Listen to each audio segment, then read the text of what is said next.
Hello, for those of you who don't know me, I'm Professor Andrew Bradbury, the BASIL 2 Chief Investigator, and I would like to give you an update on where we are with this important trial.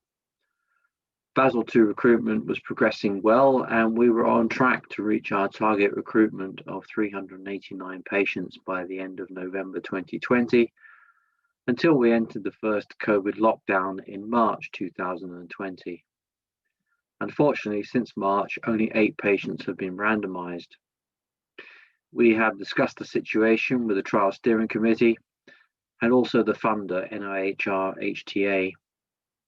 As sadly, there seems little prospect of recruiting sufficient patients to reach our target of 389 patients over the next 6 months, we have reluctantly, but I think necessarily, decided to close the trial to recruitment.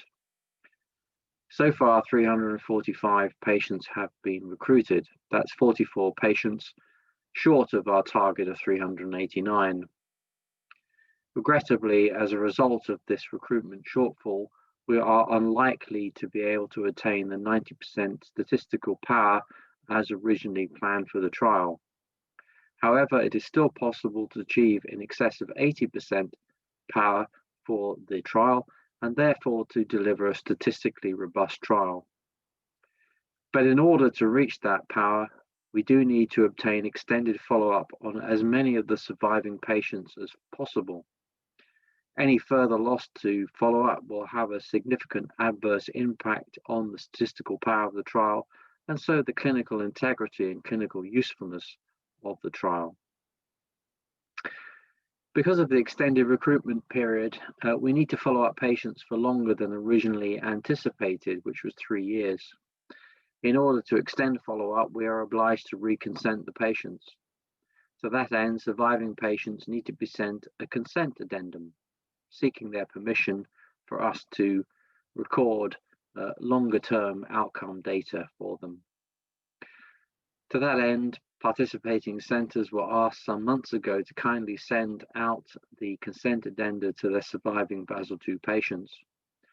However, many addenda remain outstanding.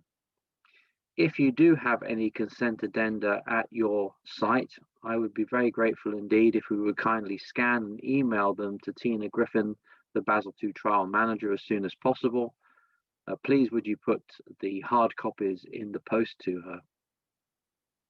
In addition, we will be contacting patients from whom we have not received consent addendum directly by telephone, so that we can observe their verbal and written permission. As noted above, it is absolutely vital for the scientific integrity and the clinical importance of the trial that we try to obtain long-term outcome data from as many recruited patients as possible.